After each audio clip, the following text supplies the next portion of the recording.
She's gonna push you on. Hey, ladies, how y'all doing? Okay, so we're gonna share in the comments the live so that everybody can see it on our social media, and we'll be starting in about 2 or 3 minutes. We have one more panelist that should be joining us shortly, but we're so glad that everybody's here for this town hall for Micaiah.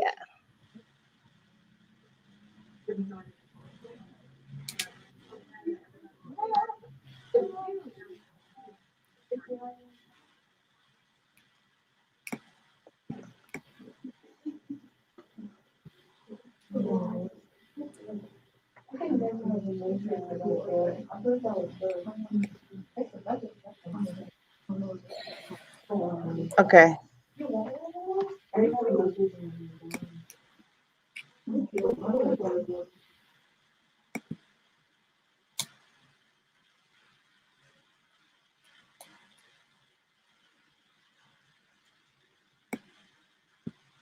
I'm on the page, so I'm just going to share it. I see that I'm on the Earth Mama Healing Network, so I'm sharing it.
All right. Hey, everybody. Well, thank you for joining us for this town hall for Micaiah. I have some wonderful and beautiful women that are here with me that are going to be talking about this very important topic. I just want to give a little brief, um, kind of like talk about how I felt and how me and Sade kind of came to this conclusion that we really needed to have this conversation because we really feel like the way that Micaiah was being talked about was a very negative way. And so we really wanted to have a thorough conversation so that we can like really dissect this and what's going on with the status of Black girls. And so I have some panelists that are here with me. And so I'd like for each of them to introduce themselves. Tell us a little bit about you, whatever you feel like you want to share, but we want to make sure that people get to know you and know who our panelists are. So whoever wants to start, let me know.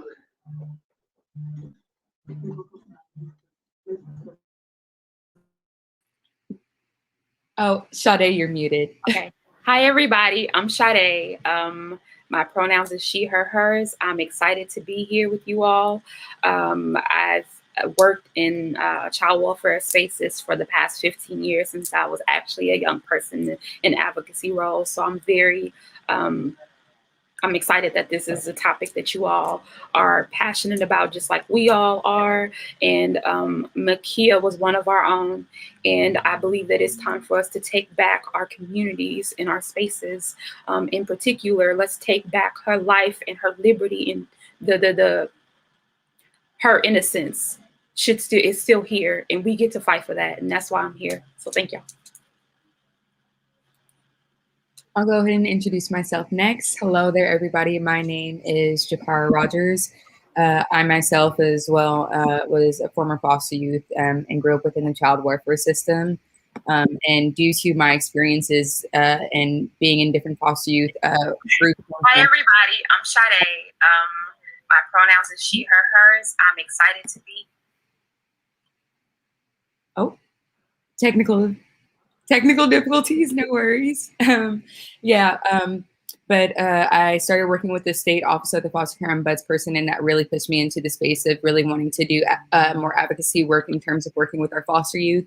And now I currently work with the Source Sacramento, advocating on the behalf of current and former foster youth and actually all youth within the state of California.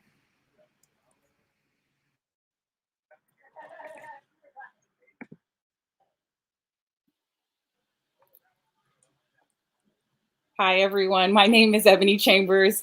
I am here locally in Sacramento and work with foster youth myself, and then have a team that all has lived experience, either navigating the child welfare system, juvenile justice system, or mental health system as youth, or their parents who have navigated those same systems as well.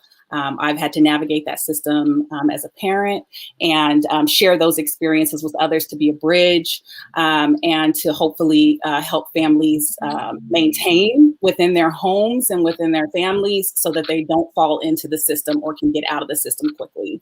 And I think I echo Sade's thoughts around just seeing how many comments and how many things came up after her murder. I was so deeply disturbed. And so I'm really happy to be here and speak to what needs to change.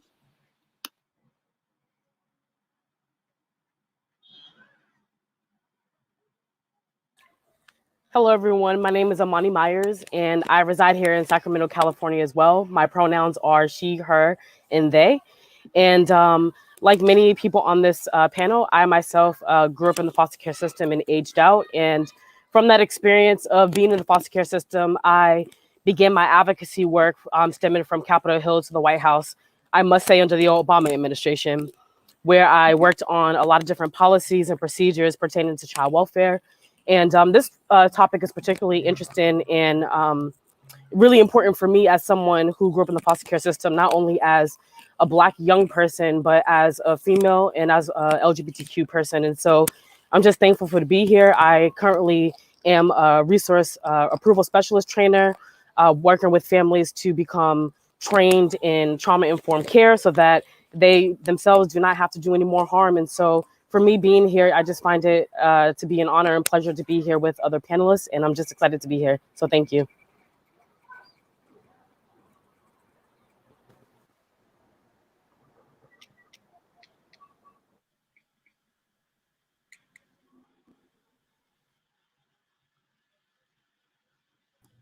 Hello, everyone. My name is Michelle. I use they, she pronouns, and I'm coming to you all from Atlanta, Georgia.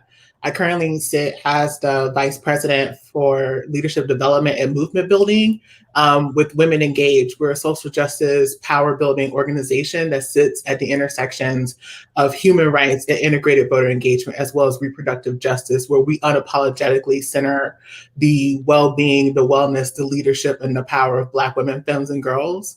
So I come from this angle as well, but also understanding that this is also deeply personal to me as well.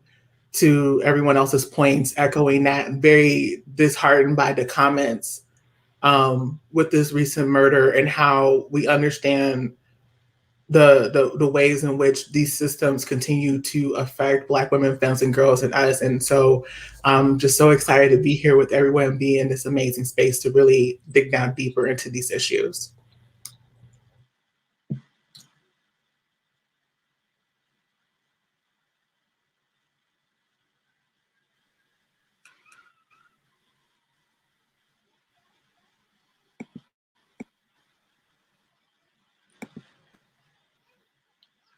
Starr, you're on mute, Starr.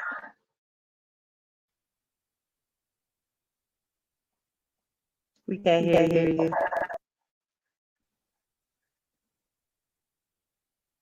Okay, we'll come back to Starr.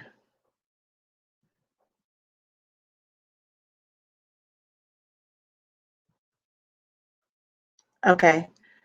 Thank you all for introducing yourselves. As you can see, we have an awesome group of women that are here today to talk about this topic and that we're all very passionate about.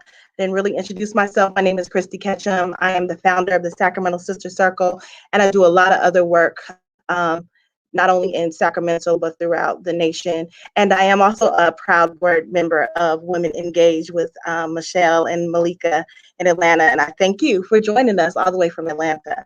So we first wanted to start off by grounding ourselves. We wanted to take a breath because this is going to be a very intense conversation, very personal to many of us. And so we wanted to take this time to just take a moment of silence.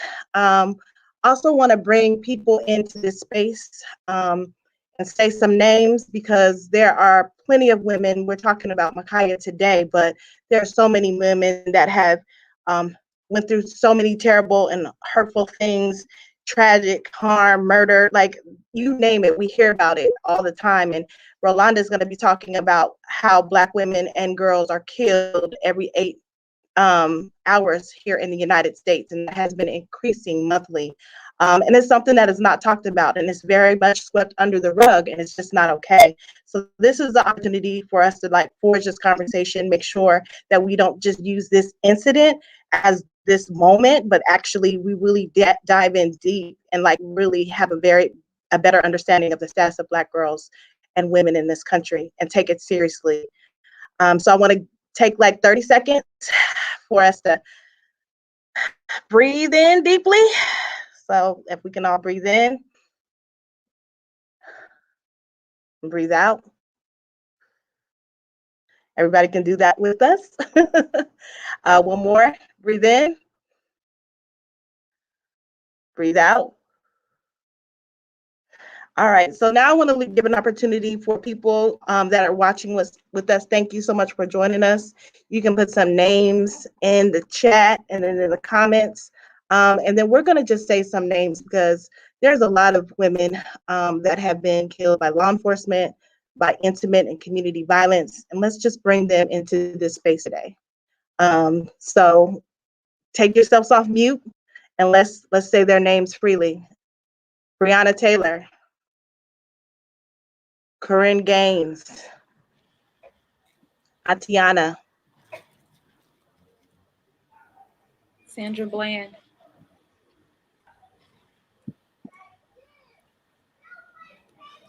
someone said Sanaa, Latasha Harlan. Latasha Harlan, yes. So there's many, many, many names, and so those are just to name a few, but we want to bring them into the space as we think about their death, what legacies that they left, how it is now our time to center them and make sure that their voices are heard in this conversation.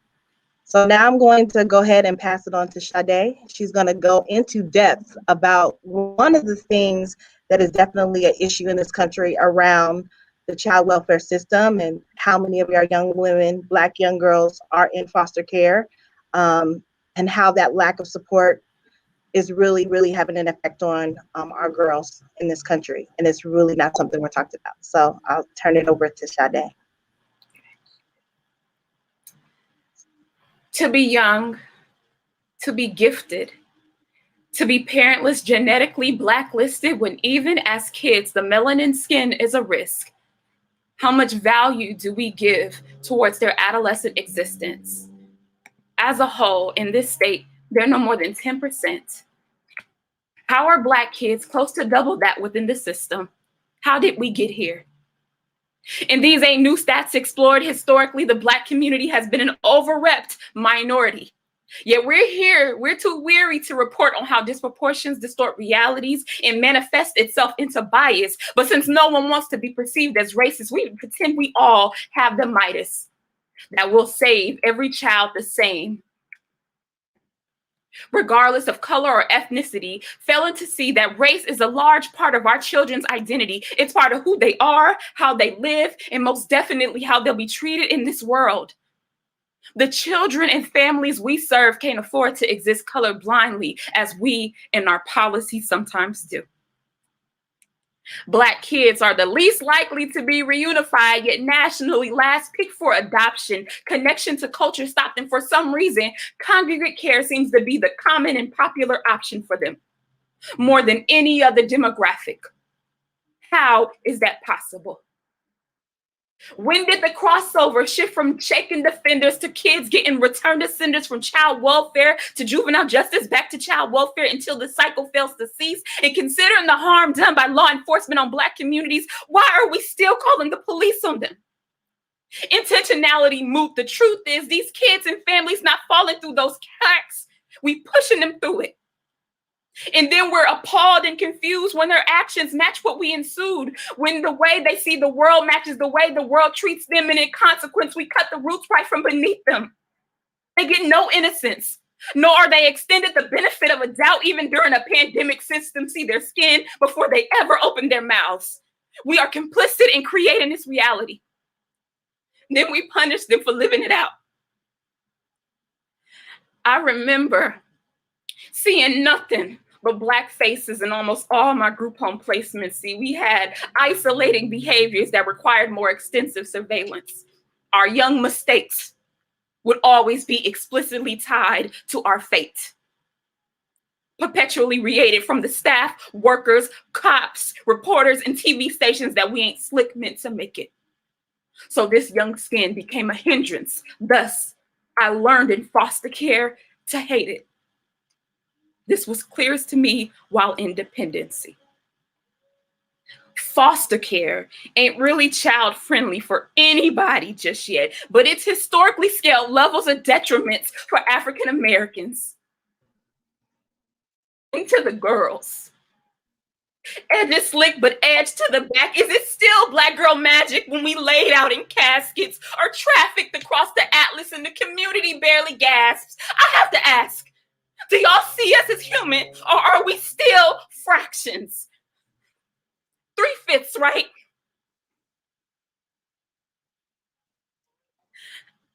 And all the love to those sitting in the margins with intersecting identities as we struggle to see all of who they are.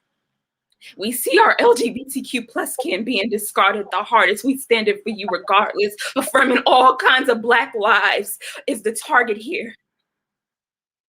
And that's the beauty of these hues.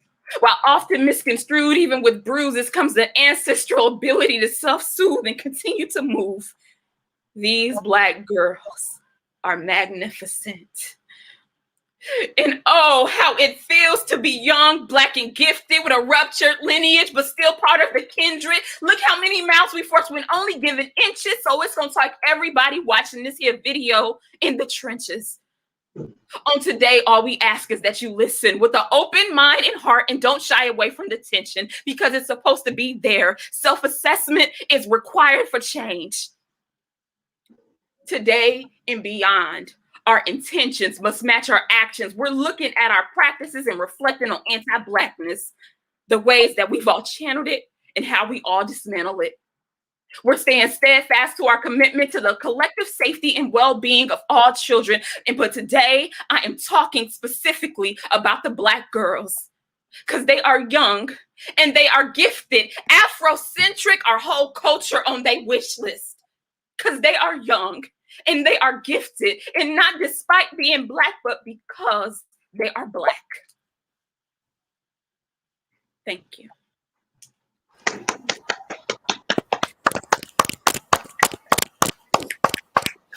So it's easier for me to express myself through rhyme. So that's a good way for me to start off. But we're going to actually go into a presentation so we can talk a little bit more about the foster care system. I know some of you all are coming from a practice lens. However, I know there's a lot of community members who are not at all familiar with what foster care is. So we're going to do a very brief dive into foster care, but also looking specifically at the disproportionality of the system. Many people within the community may know foster care as like a substitute housing system, if you will, for children. But it's very much been a system, oftentimes of oppression. And I think it's very important that we all call it what it is. So here we go. Foster Care 101, very briefly. It's a temporary service provided by the states for children who are deemed by the states to be unable to live with their families. And I want to make sure I clarify that it's not necessarily that these families cannot provide for their kids, it's that the state has determined that it is unsafe for their kids. And that's a very important distinction, because oftentimes the belief is that all of these children have been abused. All of these children have been physically assaulted, when in reality, if we look at root cause analysis, it's been historically true that neglect is one of the biggest reasons for removal. And if we talk root cause analysis, then we do have to talk about poverty.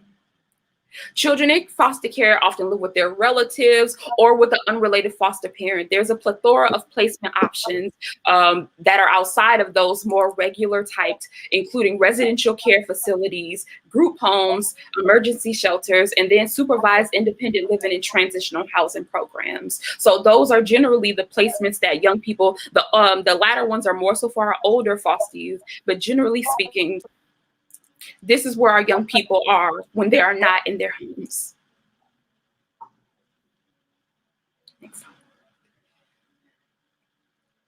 Next slide. Mm-hmm. Next slide, Rolanda. Oh.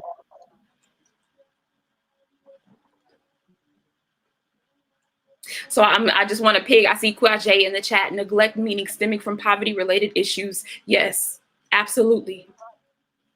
So when we think of CPS, I wanted to kind of break it down into three instances. The first is CPS referrals, which is generally when the calls go in to the to a state agency with a report of an allegation of neglect or abuse. Those reports are made into Child Protective Services, and either they are screened out, they're reviewed and possibly screened out, or they are investigated. The second part is removals. And of all of the calls or all of the allegations made to the CPS hotlines, it looks kind of different depending on where you're from, but generally speaking, we're talking hotlines and mandated reporting via faxes at times, but they may reach the level to a removal. And that's generally when children are being taken from their home and placed in an out-of-home placement. So they're taken away from whatever home of origin they were, which is oftentimes the parents, and then placed in possibly a relative's home, and also sometimes foster homes, group homes, and all the different placement options that I just went over before. Please note that the majority of children who are removed are able to stay with their families, but in my next slide, you'll see that that particular outcome is very much racialized. The third part is the reunification versus permanent placement. So please note that when kids come into foster care, the goal, federal goal, is generally mandated reunification. Not all families are offered reunification, but most are required to be offered reunification services. And the goal is supposed to be for those children to go back home to their families. This is an incredibly important point, especially when we're talking about Makia Bryant's story. The intention was never for her to stay in foster care. It was literally for her to go back home. If reunification fails, that's when a child is recommended for permanent placement. So that's when we hear things about adoption. But also the other side that we don't often talk about is what happens when kids are in long-term placement and they aren't adopted. So now I'm ready for the next slide. We're going to break down CPS referrals just a little bit more. So there isn't a whole lot of data when it comes to the implications for referrals. But one of the things that I wanted to make sure, and I'm sorry if this isn't as clear, but if you all provide us with your email addresses, we can absolutely provide you with these, with the PowerPoints, as well as some supplemental information that we've collected for you all. But there were some studies that I found in particular. The first one, from suspicion of physical child abuse to reporting primary care clinicians' decision-making. It was a report that looked at what factors were taken when a clinician, mandated reporter, made calls into CPS. And the factors that increase the likelihood of a clinician reporting, I want you guys to look to the fourth point that was on there. It says patients of Black race if the private, using private insurance. Also, if we look on the second one, low clinician familiarity with a patient or family. So when we talk about those who are mandated reporter, and I'm looking at state workers, teachers, general providers, in particular instances where people are coming to you because they know they need help, they need assistance. Because that provider may not fully understand or know who that actual person is, there's a potential, there's an increase in possibility that there is a CPS allegation made. Now, I told you all before that those allegations don't automatically mean removal. But if we go to the next slide, we'll see that disproportionately, it does mean removals, particularly for Black kids. Next slide. All right, just briefly looking at the race of foster care. So as we can see, we have about 43% white, and next to that is 23% Black. I'm sorry, I don't know exactly how well y'all can see this. We have 2% that's Native American, and that's really big in particular because Native American children only represent 1% of the 1% of the population. So they're literally double their population within foster care. And then we have 22%, and I believe that's Latinx, and 6% is that, I'm sorry, I can barely see it, but I believe that's multiracial. I'm doing the best I can. Apparently, I need some glasses. But the 23% of Black kids, please note that Black children still only represent no more than 12% of the population, yet somehow they're more than double that within the foster care system, close to double that within the foster care system. And that has been a historic fact, as I stated in my poem. This is not new. It has been decades that Black kids in particular have been overrepresented within foster care. So when those CPS calls go to the reporter, to the hotline, and there's no forethought into one, if there's any possible means of supporting this family, is this child not safe within that home? When we don't ask ourselves that, please know we are absolutely putting that family and them children at risk. Next slide.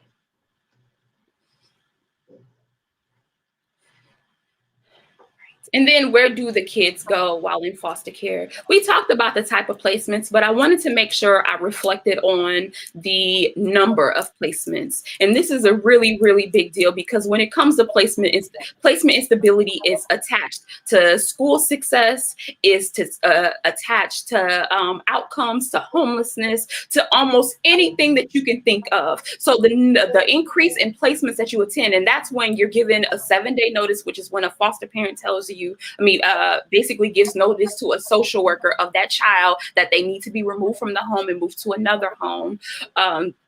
When we have kids shuffling through multiple placements, that has been one of the biggest indicators to crossing over into the juvenile justice system, to links to homelessness, to school instability. And if we look at the figure, in particular, I want us to look at the last one. It says from 10 placements to 99. And as you go up from 1 all the way to that heightened number, African Americans go up. Black kids are moved more than any other demographic in foster care. They're more likely to have 10 to 99 placements.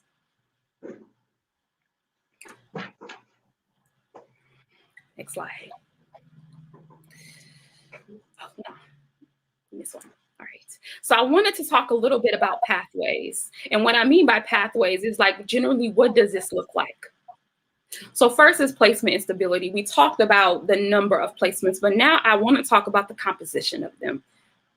The assumption that when kids are being removed from their homes, they're going into very safe, they're going into trusting families. That's the goal.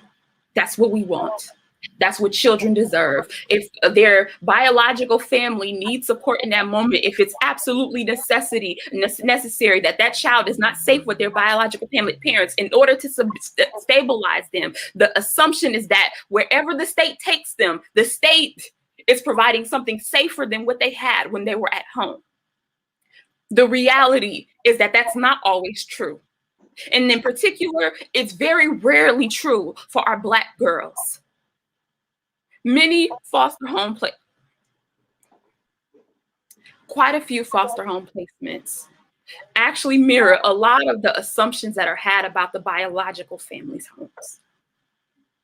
In particular, looking at Makia Bryant's case, and the fact that this is a young girl who feels as if she has to protect herself against two people who do not live within the home, but who are connected to the foster parent. Now, I'm trying my hardest not to make blatant assumptions, but I want to note that nobody is carrying a knife in a placement if they feel safe within that placement. The last point is restricted placements, and those are group homes, those are residential treatment placements, those are lockdown facilities. That's where generally we're sending kids that we believe need more heightened support. That also happens to be a place in space where African Americans in particular are placed the most. So not only are we placing our Black children, in particular our Black girls, into placements that are unsafe, we're also placing them into institutions, into places where there is no family, there is no structure for care and compassion. It's literally built as an institution. And what happens when you put children in institutions? They become institutionalized. School stability. And I'm not going to focus too much on school, but it's important to note that one, not only is there a link between placement instability and school instability, but also the ways in which our schools treat and regard our kids in foster care.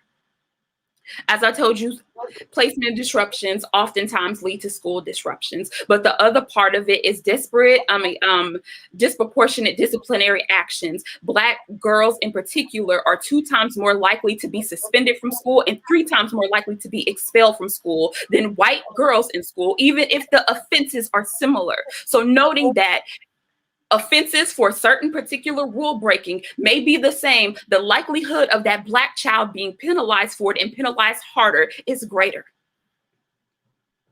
Social connection. And there's not a lot of data that I can share with you on this particular subject, but I want to make sure it's noted that we currently have an incredibly Eurocentric foster care system. And what I mean by that is that the court system in general is incredibly white. The judges are white. The attorneys are white. Oftentimes, many child welfare workers are white. Many directors of child welfare agencies are white. And when you have a system that's composed explicitly of just whiteness with a disproportionate number of Black kids, oftentimes we're dealing with young people who have a loss of any sense of culture and sense of family support.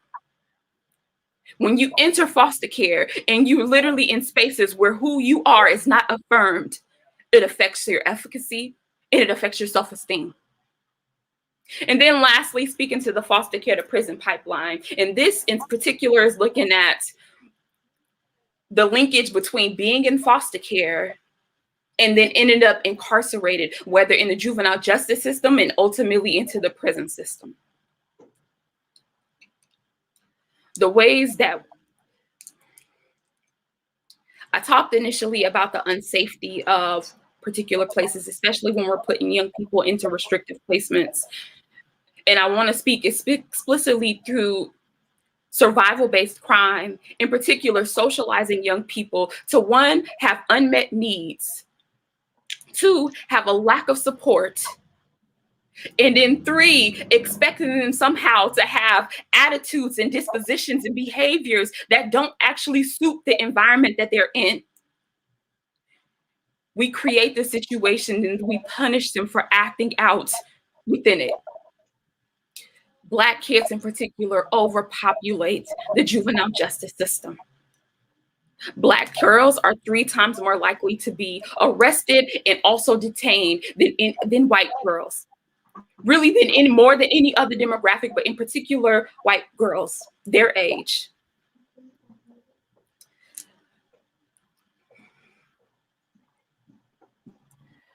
If we go to the next slide. When we look at foster care, either we look at it through the eyes of it's something distant, it's something that we're not necessarily a part of because foster care is not a part of your family. That may not be something that you're intentionally connected to. But the thing is, when we leave these kids, when we treat foster care as if it's not an integral part of our community, then we literally leave them at risk. Every aspect of foster care is racialized.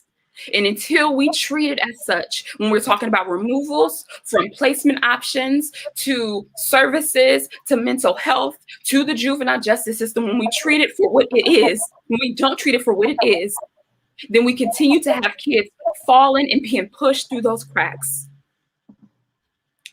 If you have questions, we will have space in this particular agenda to go through them. But now I want to push it back to Christy so we can ask some of our panelists a little bit more to add more context to the foster care experience, as well as issues within it pertaining to Black girls. So that was some great information. And I want to thank you, Sade. Like, really thank you, because what people don't know is that this was a very difficult discussion to have. And the reason why we decided to do this is because we know that if we don't say anything, people will be fine with going on and moving on with their lives. And so at this time, we're deciding that we're not doing that. So I want to thank you personally, Sade, for opening yourself up, for just working with me to do this. So I appreciate you. So now we want to have an opportunity to ask some questions that we kind of came up with. And I know our panelists, breathe in, please make sure everybody's breathing and, taking your time. I want to ask you, like, based on the information, the presentation, Ma'Khia Bryant's situation and what happened to her, the murder of her, like, how is this topic relevant to you? Like, how does all of this resonate with you? And if you feel comfortable talking about, your personal experiences at this time, anybody can start it off, and this is an open discussion for everybody. I guess I'll go ahead and start off with sharing what most specifically resonated to me between her story and even what Sade has just touched on is this assumption that the homes that they're being placed into, it's supposed to be better. It's supposed to be safer, an enriching environment that helps that youth to grow and, to be able to grow into a loving, bright, individual. However, that's not the reality for most of specifically our Black youth that we have going into care. In my case specifically, you have a situation where I was a kinship kid. I started off in foster care, but my sister's biological grandmother ended up taking custody of my siblings and I.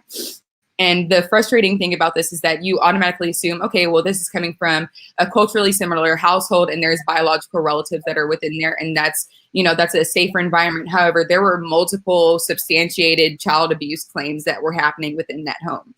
There was no concern for the actual youth, me and my siblings, concerning making sure that being placed somewhere that was actually safe. At the end of the day, it was easier for the courts to place us somewhere where it was like, okay, well, this is still a licensed foster parent and this is technically biological family. So we really feel like we're servicing you as best as we can. So we're just going to go ahead and send you there. And as much abuse took place, as many times as we were removed, within a week or two, we were sent right back to that same placement. And that abuse happened to me and my siblings for years. And the amount of trauma that inflicted upon me and my siblings and the things that we ended up manifesting as far as our behaviors and the things that we got into, there was a complete lack of recognition for why we were acting out in certain ways. And people feeling like, well, you're with family, you're at home, what's the issue? Well, we're still not, you know, placed with our biological parents. This is still not the setting that's fruitful, and it's most definitely not a safe situation at the end of the day. And the state completely ignored our pleas and our cries and the trauma and struggles that we were facing. And so to hear this young girl who, you know, even in her instance, it's not very clear as to why she was entirely removed from her home, but regardless, the place that she was sent to obviously was not safe. As Sade said, most people in a safe environment, a non-threatening environment, is not going to have to feel the need to walk around with a knife and to have that as a means of protection. And it's just unfortunate that that was completely ignored. Thank you, Jakara. Anybody else would like to? And I also would like to say, just from my knowledge, and maybe I'll throw this to Ebony, because I think it would be really good to talk from your perspective. But families that get you know, their relatives in kinship care do not get the same resources. It's not the same oversight. And so I think that's something to say as well, that and it needs to be acknowledged. Ebony, can you speak on this as well? Yeah, I can. And I just want to acknowledge Sade again, because your passion just, it shines through, and your vulnerability. I just appreciate it. And I was listening to Christy talk after you, and I remembered Zora Neale Hurston's quote that says, if you are silent about your pain, they'll kill you and say you enjoyed it. So thank you for speaking about the pain of Black girls, the pain that I believe that all of us on this panel experience, and how important it is for us to use our voices to impact that change. Christy, you talked about the support to, or the lack thereof, for kinship families. And that is definitely absolutely true. You know, there's been new reform over the last few years that says that, you know, if you are a kinship family, you will receive compensation at the same rate as a resource parent, but the support is still lacking. The number of hoops that one has to go through to get the training, the availability of the times of the training is oftentimes not flexible to the needs of the families that are in our communities. There's still tons of fear. So, you know, if you've got a family member who has a child in the system, and you've seen things play out, you know, there's a fear of even stepping in and stepping up for those family members because of what you've seen happen in our communities. And so that lack of trust also continues to create barriers. And then again, that ongoing support looks completely different. Our families are often not called back. They're not, you know, they're not well informed on the needs of their child that they're caring for, and the list just continues to go on. And so there just has to be more open communication with kinship families, more training, more support, and that's, it continues to be something that's missing. Can you speak about how Makaya's story resonated with you as someone that's in the services and you know, provider with foster care? Whew. Try not to cry. Yeah, you know, we see it all too often. We do. We see Black girls not cared for. We see them dismissed. We see them underrepresented when we see, you know, conferences and opportunities for youth voice to be heard. We don't see Black girls there. And so when I saw, when I heard Makaya's story, it was before I knew she was a foster youth, and I was already just in an immense amount of pain, knowing that she lost her life unnecessarily and she was murdered. When I saw that it was a foster youth, and and again, I don't have all of the details either, but that she was protecting herself from people who were supposed to be protecting her, that resonated with me even more. And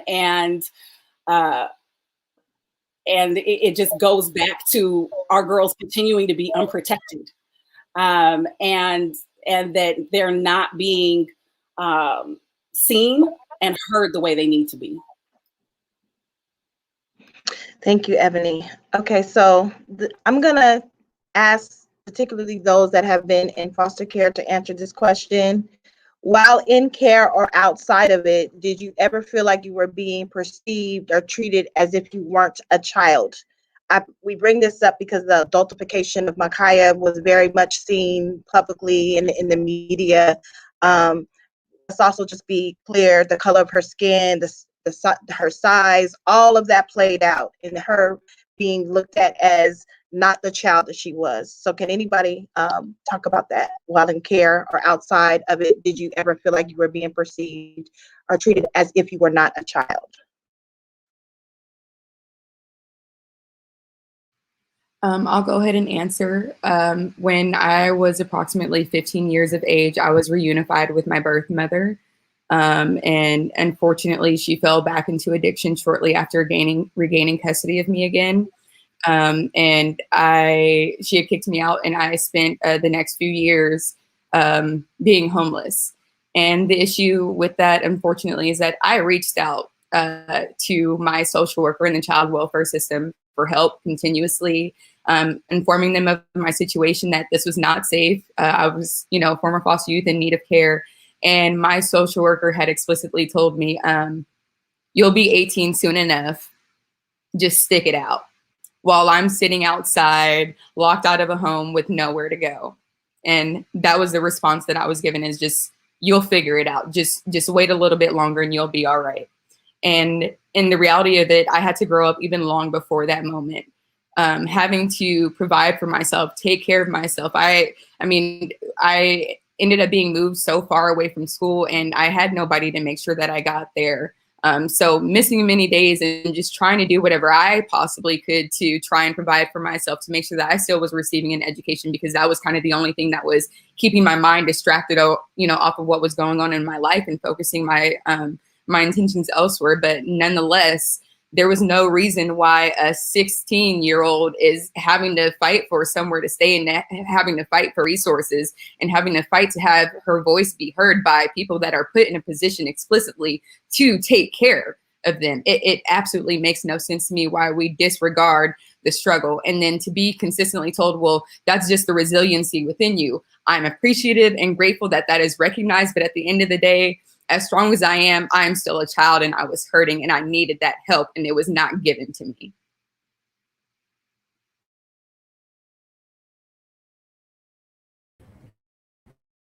Starr joining us. Starr, yes, we can. You can hear. Yes. Okay, hi everyone. So my name is Starr, and my preferred pronouns are she and her and hers. And so I was going to answer this question the best I can. So I feel like when I was growing up in care, and even outside of care, I feel like I was a child and perceived as an adult when it was convenient. And so, like, as far as like the sense of being an adult, sometimes I've grown up in Black families. It's kind of like, or just growing up and being kind of young, and a young adult is kind of like, well, you haven't experienced enough life to know this, that, and the other, or you're just naive, or you just haven't been through enough, or I'm older than you, so I need to guide you, or certain stuff like that. So it was just kind of like, but when it was convenient, I was perceived as grown, an adult. You need to take more accountability. You need to take more responsibility. When I was growing up, I have younger siblings, so it was always kind of like, and my mom, she was never really there, so it's kind of like you have to like be there for make sure that they eat, make sure that they do this, make sure that they do that. And when something fails, it's kind of like the responsibility is put on you. And so I've always felt like I wasn't allowed to make mistakes. I wasn't allowed to act out of a place of like of trauma. I wasn't allowed to be a child. I feel like I had to grow up because of them. I had to grow up more, and I felt like my mom, she kind of like ran the streets, and so it was kind of like those moments where it's just like, if you don't do this, then you're gonna get in trouble. But it's like I didn't have these children at the same moment, and so I always felt like, I don't know if I'm explaining it right, but I always felt like I was an adult or a child when it was convenient, if that makes sense. Yes, complete sense. Thank you, Starr, and welcome. We're glad to have you here. Did you want to answer that question? Yeah, about tech issues, but yeah. It's all good. Amania, did you want to answer this question? Yeah, sure. I was gonna piggyback off of what Starr said, and I totally can agree and can relate to a lot of what people on the panel have said, because at the age of 12 I was on the basketball court at my after school program, and I was then picked up by my social worker along with my two other siblings, and right then and there we were informed that we weren't going back home.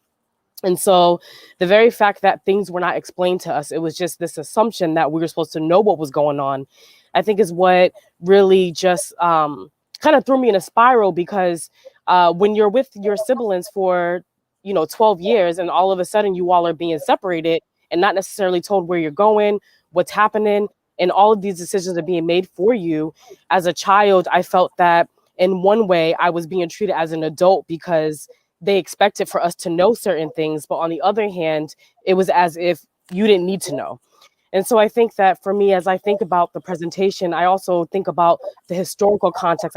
Think about the historical narrative as Black people as a whole. I think back to my own family and 3 generations of just trauma and abandonment and substance abuse and all sorts of things. And I think that one of the things that has been really disheartening is that the child welfare system has not been able to take accountability for how they have enacted some of these things on our people.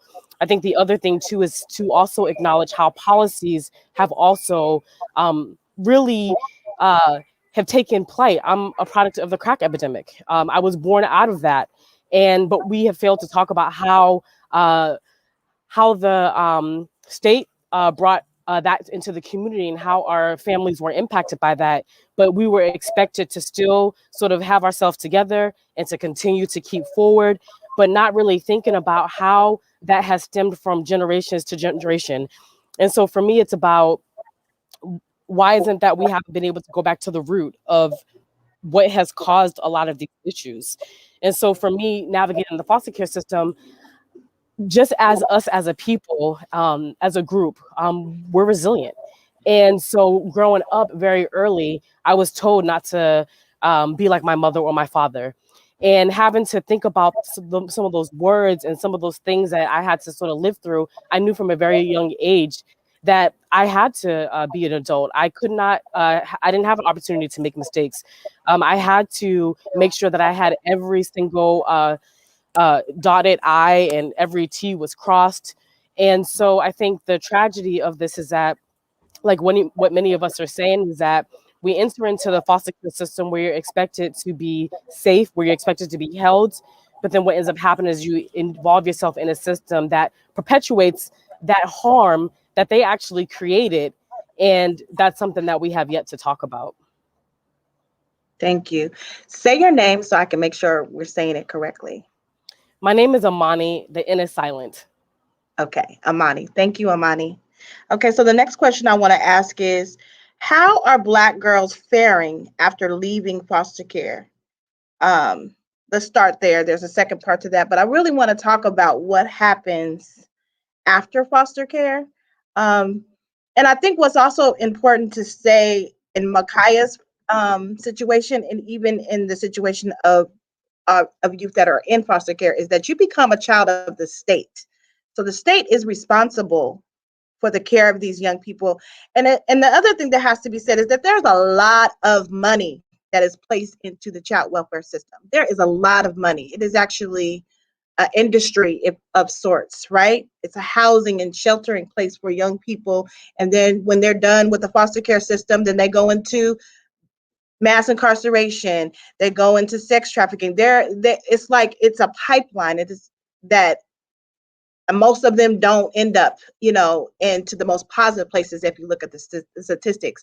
So I just really would like for you all on the and then, you know what, let's just open it up too. Like, how are girls faring after they're graduating from high school? Because I also think the lack of support is there too, because I want to be able to open this up to all the panelists. So how are girls faring after high school and foster care? Just if you did have some support, and then those that maybe didn't have the support that they should have. Michelle, let's talk to you about it. I want you to bring another perspective into this, please. Yes, thank you. When I think about the positionality, and I just want to say, I appreciate everyone's vulnerability. It reminds me about the ways in which, especially for Black girls, the fight is for us to have to validate our womanhood, and the application of how it's not, it's not the same. When we start looking at our white counterparts, womanhood is applied to us differently, especially as we start piecing it together with our various intersections, whether that's around like our skin color, our size, the ways in which we present ourselves. Like I think about it in those aspects. And so it starts early on, and that we're oftentimes, aging into a society that we're in a continuous cycle of trying to validate the fact that we are both Black and women or Black and femme. And that we still also, in the sense of it, I was really touched by what y'all shared in terms of the resiliency, right? Because the reality is that we are resilient, but we still deserve safety. We still deserve our basic human rights to be met. And that comes through this broader stream of accountability. So I feel like as we continue to see folks aging into the society, knowing that this is a time where we really need to hold people's feet to the fire, and knowing that in community that we need to hold people to account when it comes to these issues that are going on in our communities. Because when we see this issue here, right, when we start thinking about the ways in which we are socialized and built around this need to protect ourselves, but also lay ourselves down for other people, who in turn are not also showing up for us. And we saw that in the aftermath of this most recent murder. I think about it in that way, and knowing that it's really oftentimes an uphill battle for young people, especially after graduating high school, going into this space, because we're not given the same grace to make mistakes. We're not given the same opportunities to cultivate these deep, enriching experiences without necessarily being judged for them, because it's always an attack on our identities and how we're situated in society. So I really think about how, in turn, it's really a call for folks to really hold their feet to the fire and really show up for Black women and femmes in a way that centers our leadership, because we know what we need, and in a way that really centers us, right? So like oftentimes we do find that like other folks will come into these spaces and center themselves, speaking about like white counterparts, also speaking about Black men. Okay, let's talk about it, because of how inherently we start talking about race issues, and it's inherently assumed to be about Black folks, like Black men, I mean. So understanding like how we need to unapologetically center Black women and girls, because it is an issue of the ways in which we're aging young girls into a society that continues to do this. And so we're working to cultivate those spaces, right? Like, and I think really just putting more energy into that is what's definitely needed to really hit home on these issues. Thank you for that, Michelle. Sade, I was going to call you next. Go, girl. I really want you to answer this question, especially because there are successful, like we keep on bringing up resilience. I know so many former foster youth that are doing excellent work. Sade is one of them, right? So let's talk about that as well in this. Yeah. So I'll talk a bit about that, but you can't control what I say, luckily. So I'm going to talk what I got to say, period. I can mute you. But so I went into social work. So I'm a social worker. I'm working on my clinical license as we speak. So I went into social work in particular because my last group home that I was placed in at 15 was specifically for girls who'd experienced exploitation. So I lived there for 1.5 years, and every single girl that went through that home had been trafficked. And, of course, before I went there, I'm from Oakland. And if you know the town, that's what it is. That's a part of life. However, when I went there with all these assumptions I had about being in the life, I met these girls, and almost all of them, when they came into foster care, that's when they were exploited. It wasn't that they were introduced to the life prior to. It was literally that they were in foster care in a group home, met with the recruiter, or there was a recruiter up in the home because the pimp got to them, and then they were trafficked. But also, please note, there was an unmet need happening at that placement. Whether it was physiological or emotional, there was a way that that PIP in particular was able to recruit based off of an unmet need that the foster care system was not providing. I talk about the juvenile justice system in particular when I'm speaking of foster care, because oftentimes we separate that as if foster care is generally where kids go when their parents, quote unquote, are unable to provide for them. And juvenile justice is, quote unquote, where kids go when they're bad, when they do something against the law. But again, if we have kids in the system and we're fostering a space where they have to provide for their physiological needs, where they have to now all of a sudden try to treat their own wounds and trauma, where they have to find their own connections because they're unable to do that with the people that they live with, what exactly do we think we're socializing? When you're not taking, if I don't have food, if I don't have clothes, if you're not providing for me, what exactly do you expect me to do? So we have a juvenile justice system that's filled with kids, Black girls in particular, who are there for survival-based crime, who are there because they had to do what they had to do in order to get by, or because the foster care system created a need and they had to configure a way to fill it. Juvenile justice in particular is pivotal because it is one of the biggest indicators to our incarceration in adulthood. We setting these kids up not just for failure, but for mass incarceration. After I left foster care, I did go to college, and my first job was working with the same young people that I lived with back in the day. And that's where I started to see structurally how we have systems in place that intentionally are targeting these kids. We saw the issue. We saw that there was literally a pipeline between foster care and trafficking. And our hands were almost like steel, as if we couldn't do anything about it. I am, quote unquote, somebody who's a success story outside of foster care. And I'm really weary about that shit because, to be honest, I struggle with whether I am successful, whether I am this person or whatever. I made it out the system despite of, not because of. Right on. I fought against pressures that literally came from dependency. And at this point, we're expecting young kids, Black girls in particular, to fight every mountain in order to get by, just to get by, not succeed, not wellness, not live freely, not be just, not be liberated, not be uplifted, just to get by. And we don't even give them enough to do that. So the outcomes is that a third of the foster youth that emancipate from foster care at 18, that's if you stay in foster care until you are 18 or now 21, end up homeless within 2 to 3 years. And even with extended foster care, even with staying in foster care until 21, we're still seeing a high amount of young people still ending up homeless after dependency. We're setting these young people up in a way. We set Micaiah up. We took her from her family. We told this girl mama that we can do a better job than she could. And now Franklin County in Columbus, Ohio is sending this mother's baby home in a casket. Maybe not all of the outcomes is as dire as hers.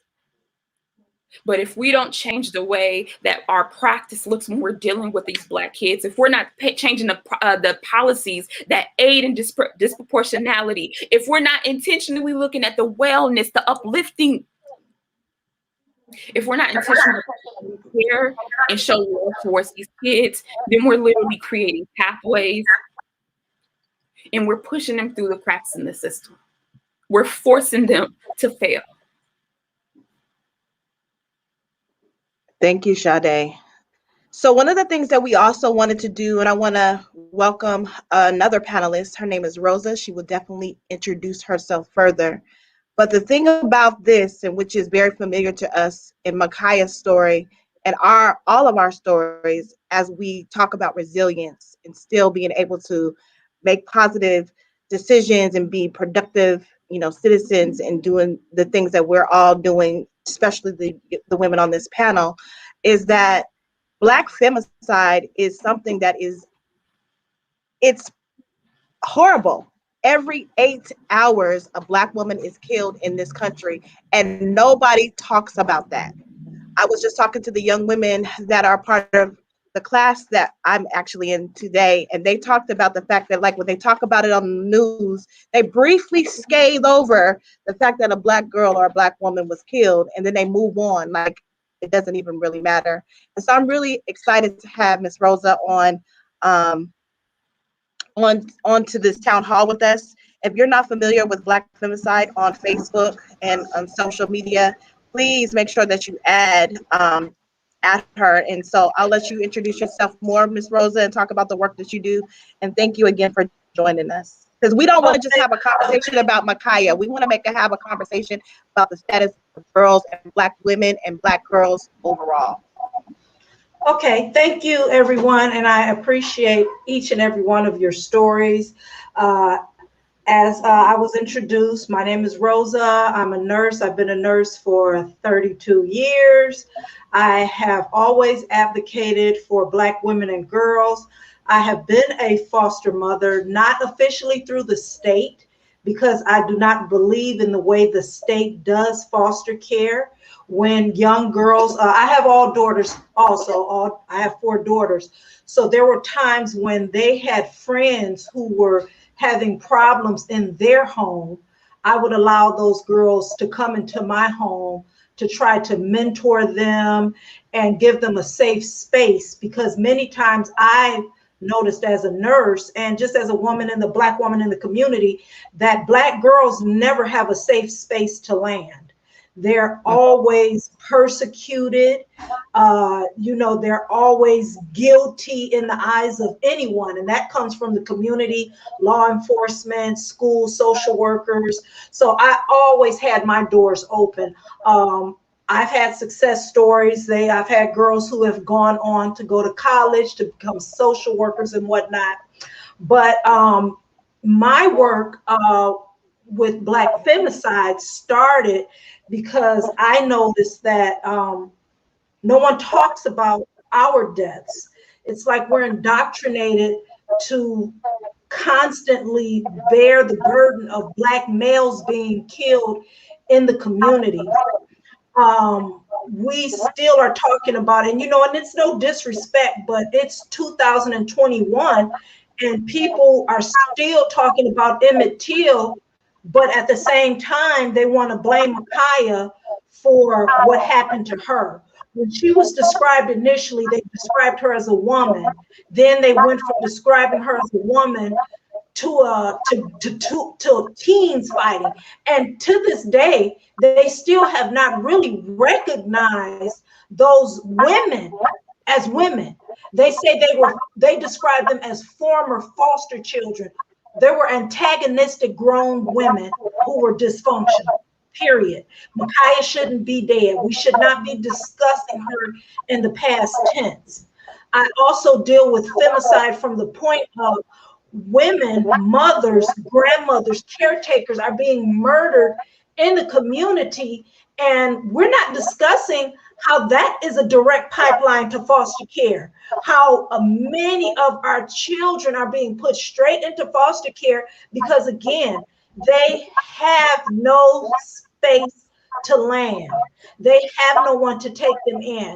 Family many times are opportunistic. They're only looking at it as a paycheck.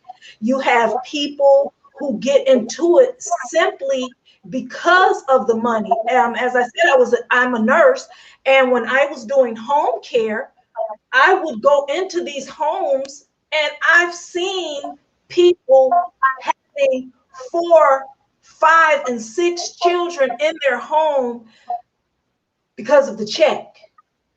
And it was like, okay, I'm coming in, I'm assessing. They don't want to listen to me as a nurse. The state does not listen to people who they call mandated reporters. They do not listen to us. I have gone into homes and saw that the situation was not ideal, that the people were trying to keep the foster care children in a very low functioning state when they were higher functioning, because the lower functioning they are, the higher the paycheck. So foster care, it needs a big overhaul. But what I really hope is that something can be done gender-wise with the girls, with our Black girls, because they are adultified, as someone had stated. They're expected to have all the answers. They're expected to take responsibility for everything that happens to them in foster care. And it's just, you know, Micaiah, I've had to go back and forth with people on social media, with people emailing me, still wanting to blame this young woman for her death. She was a child. She was 16. She was in fight or flight mode, and nobody's looking at it from that point. But a day later, we had a young man in a high school, I believe in North Carolina, who actually had a weapon on him, fighting with the police and tussling. And what happens? People are picketing for him. People are going to bat for him. People are saying the police could have did something else. But Micaiah, the police were right. I just get so exhausted at how our Black women and girls are treated in this society. And as someone had mentioned, it's every 8 hours. Actually, at my estimates now, we're actually at like every 7.5 hours. And I predict by the end of the year, we'll be at every 6 hours with the death of a Black woman or girl this year. And I've reached out to politicians. No one wants to discuss it, especially our Black so-called community leaders. They do not want to discuss it. It's a taboo to discuss this because, as someone had told me, the reason they don't, Black men mostly don't want to say our name because they're the ones who are killing us. So, you know, it's just terrible. You know, you cannot get politicians to address it. So now I'm going a different route. I'm starting to just gonna have to sorry about that. I have my granddaughter. I always have girls around me, but I'm trying to get momentum in different states with women so that we can start doing massive email campaigns so politicians will start listening to us to address femicide. People know what femicide is. You talk about femicide in China, you know what it is. You talk about it in India, Africa. They do not want to recognize femicide in a so-called first world country. I've approached the UN about it, but again, what they tell me is the United States just does not want to discuss it. They do not want to recognize it. But we are in crisis mode. Today, I have counted 408 Black women and girls, all from the ages of 6 weeks to 83 years old, that have been slain in their communities. 99% of their perpetrators are Black males or boys. And nobody wants to address this.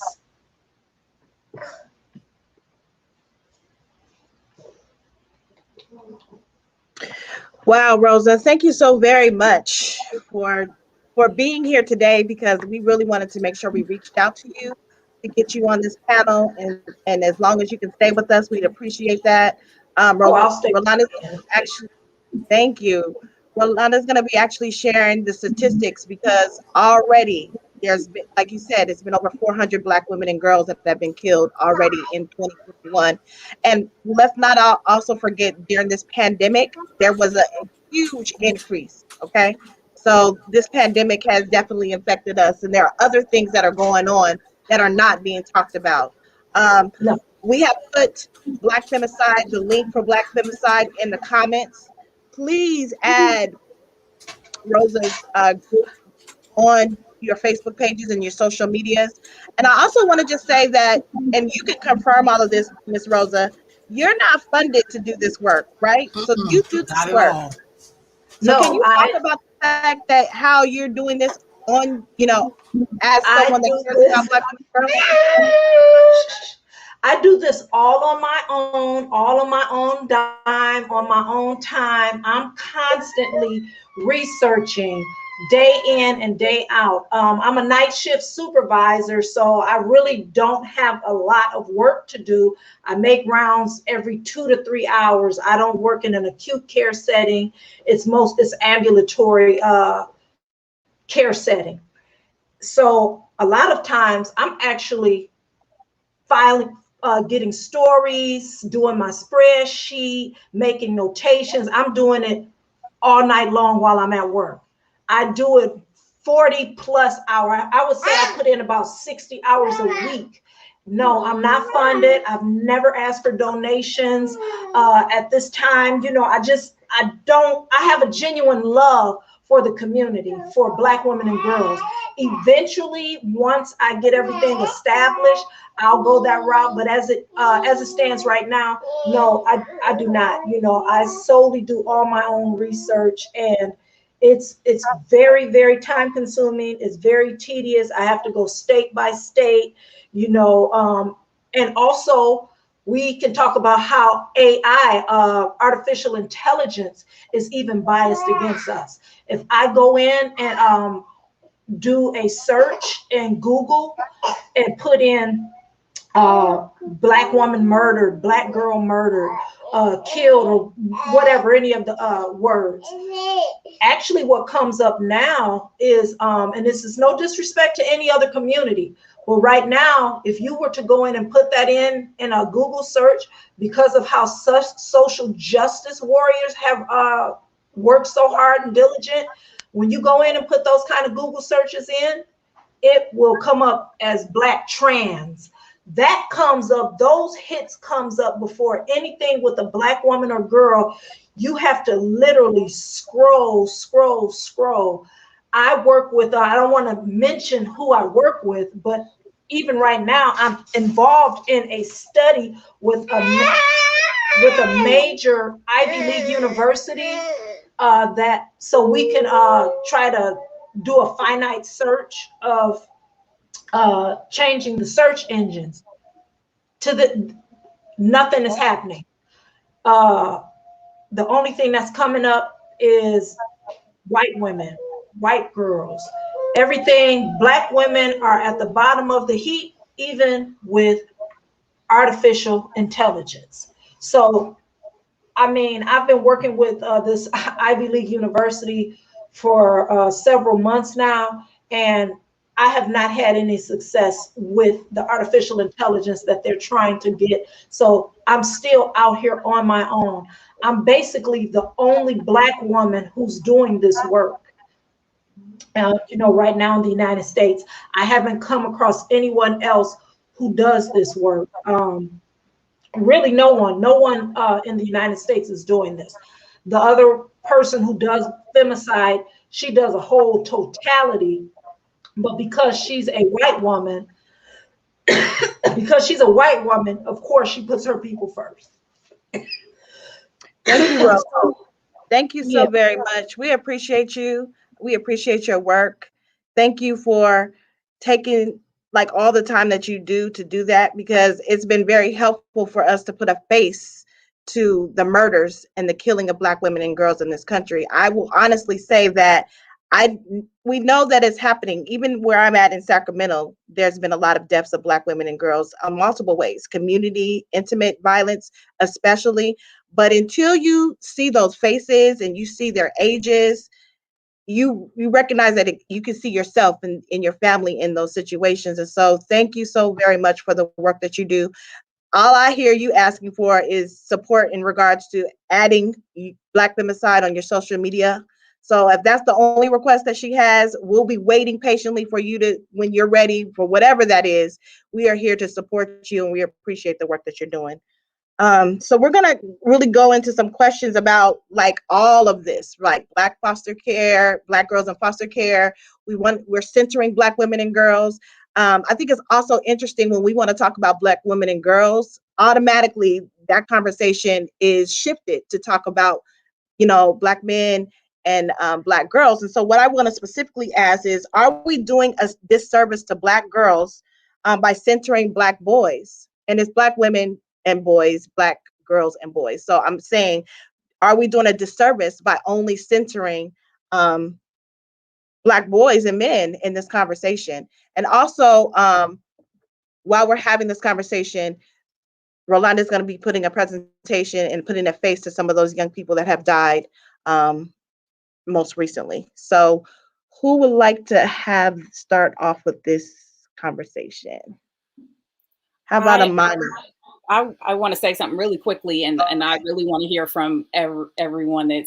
These voices on here are so powerful. So I'm gonna shut up, but I just want to acknowledge, and I know this wasn't Rose's intention, but just to acknowledge that when we say Black girls and women, we mean trans and LGBT Black girls and women, that they are all deserving of protection by our community. And the likelihood of that coming up in the search is because Black trans women and girls are murdered at a significantly higher rate and have a number of other risk factors in their protection in the community as well. And so I just want to just acknowledge that really quickly, but then pass it on to whoever wants to share next. Amani, are you okay with answering that question? Sure. I just wanted to know if you could just repeat the question again, just so I can get it. Are we doing a disservice by censoring Black women, Black boys and men? And when we talk about police brutality, when we talk about some of the things we talked about already, like even as I think we have to take responsibility as a Black community to talk about the fact that we also erase and marginalize and don't include Black women and girls in these discussions. There has been some changes in making that better, right? Especially as we think about Breonna Taylor, Sandra Bland. But how are we doing a disservice by mostly centering Black men and boys? Yeah, that's a really good question. I think what comes up for me especially is, being on my timeline and seeing particularly Black men actually defending the actions of the police officers. And to me, that hurt me to my core because, before, Black Lives Matter or anyone comes to the table, Black women are there. We're the first ones there. We're the first ones at the table. I think it's hard to say that we're doing a disservice. I would say that it's definitely not equitable. I would say that a lot of times when you hear about Black women, you hear about the stereotypes, you hear about the angry Black women, you hear about, them being loudmouth.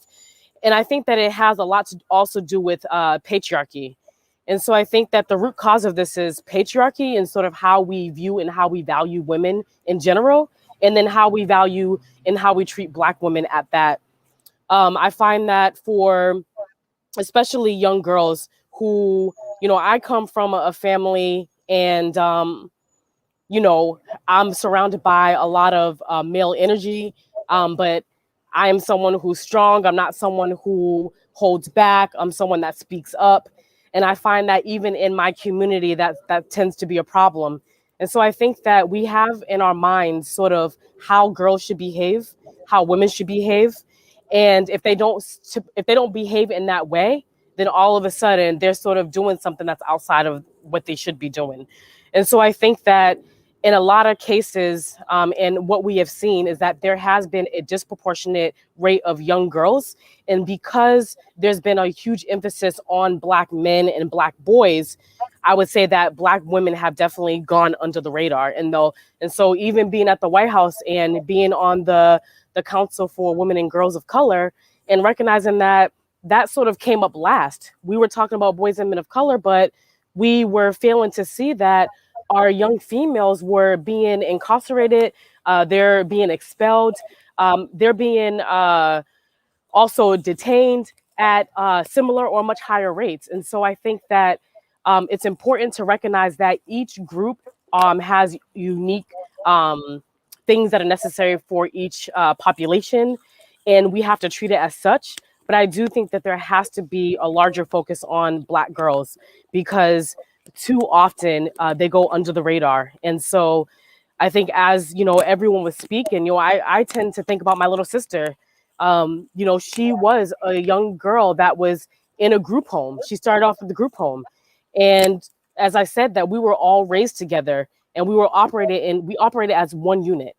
And to be separated and then for her to go into a group home and then from the group home go into transitional age housing, and that's where she met her pimp, and then was sex trafficked, ended up being homeless, ended up struggling with substance abuse and all sorts of things. And unfortunately, she ended up taking her life back in 2017.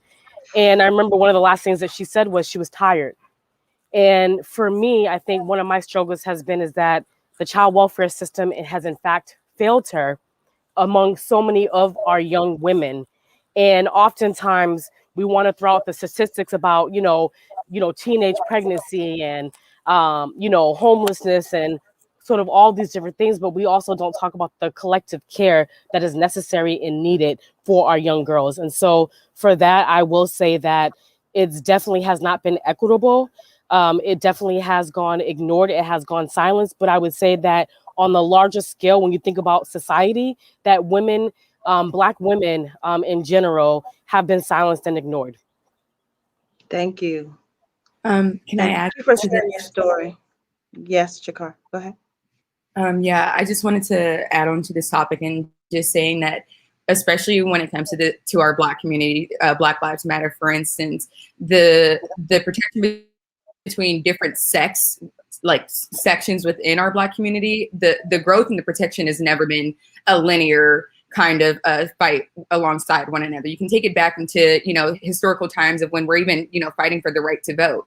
Unfortunately, that was not a protection that we were fighting for together as an entire Black community. It was centered heavily around Black men first receiving the right to vote. And then, we enter into these more modern day spaces where we're so focused on, okay, we have our young Black men that are being aged because of the way that they look physically. And that's something that's so apparent. However, we have our young Black girls that, many of us look just like me, but because of the way that we speak, we're automatically labeled as being aggressive. We're being kicked out of our schools at a high rate because of the way that we're dressing. Although you may have girls of the exact same, wearing the exact same clothing, but of a completely different shade, they're, allowed to stay on school campus, whereas we're being removed from school, for very simple and mundane things. And I just think that the issue here, by and large, is as Amnoni was saying, is that it's not, I don't want to say it's an entirely disservice to say that we shouldn't be focusing on our Black men and their plight as well, but it entirely is something that is not equitable, in that we're completely disregarding the issues that we're facing, as just being women, and the fact that it's different, but it's something that needs to be acknowledged. And they take our nature, and it's infuriating to see that we're both viewed as being, how do I describe this, in the sense of, because of my face, most people may assume that I'm only about, like 16 to 17 years old, but I'm turning 24 this year. And I enter into professional work and I'm regarded as being a child and, of no substance, and that I have nothing to bring to the table. However, I'm a grown woman. And while that's an issue in itself, at the end of the day, when it comes to the way that I speak, all of a sudden, I'm no longer seen as that young girl. I'm seen as a loud, aggressive Black girl that's angry and that something needs to be done with the manner in which I'm, speaking with others. And I was having this conversation with Sade the other day, for me to, for another person to speak of a different, ethnicity, it's that you're speaking with passion and vigor, but with me, it's anger and aggression. And, I think that especially when it comes to things like that, that's exactly why our young Black women are getting into instances where, law enforcement and people in society think that the treatment that's happening to them is okay because they were deserving of it. You see this young girl fighting and she's deserving of it, but not acknowledging why was she even doing that in the first place. Sade, you wanted a specific question. Thank you, Jakara. Thank you, Ebony and Amani. Thank you. And I wanted to also just give our condolences to your sister because just sharing her story and lifting her name up. That's important. And thank you for being here again and again. Sade, you said that there's a specific question that you wanted to ask.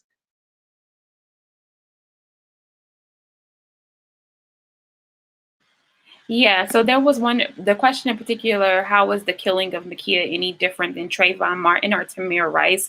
And I really wanted, from a practice level, and I can answer this too, but I wanted to throw this to you, Ebony, because I'm assuming we've been in the field, so we kind of have some experience with crisis de-escalation, but I really wanted to talk about points in particular for the way that practitioners are expected to show up, and how we generally do, especially those with like grounds to the community, versus how law enforcement is kind of allowed to enter those spaces. So the question that I wanted to ask, or us to answer, is how is the killing of Makia any different than Trayvon Martin or Tamir Rice?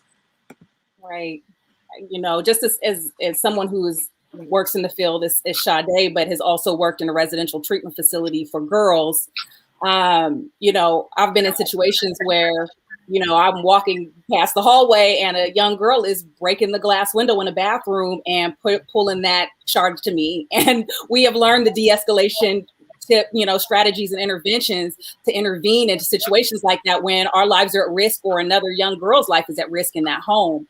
And so to see, you know, none of that being used, you know, just continues to reinforce that there needs to be obviously more training in law enforcement. But when you speak to that plight being, what is the difference between those? I don't see one. I mean, I see that, you know, they speaking specifically with Tamir Rice, who was murdered by law enforcement, there was just a split-second decision.